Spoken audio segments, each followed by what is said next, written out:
Hello বন্ধুরা, তো আজকে আমি চলে এসেছি চিকেন রোল নিয়ে।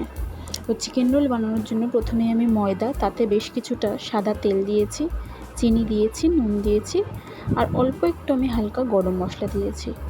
দিয়ে তারপর এটাকে ভালো করে মেখে বেশ কিছুক্ষণ ঢাকা দিয়ে রেখে দেব। এবারে একটা তাওয়াতে কিছুটা বাটার দিয়ে তার মধ্যে কিছুটা পেঁয়াজ কুচিয়ে দিয়ে দিয়েছি।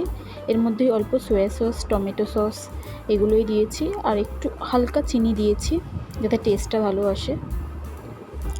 এরপরে আমি এতে কিছুটা কুচিয়ে রাখা মাংস দিয়ে দিয়েছি, যেটা কিনা আগের দিনের ছিল। বেসিক্যালি ঘরে কেউ খায় না এরকম সলিড পিস, তো সেগুলো দিয়েই বানিয়েছিলাম। তারপর এর মধ্যে কিছুটা গরম মশলা অ্যাড করেছি আর দিয়েছি গোলমরিচের গুঁড়ো।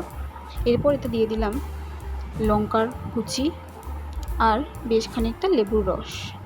এবারে আস্তে আস্তে আমি প্রত্যেকটা লেচিকে ভালো করে এগ রোলের মতো করে বেলে নেব।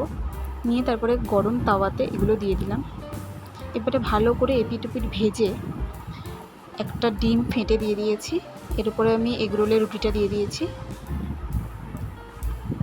এরকম করে ভালো করে চেপে চেপে এটা ভেজে নেব।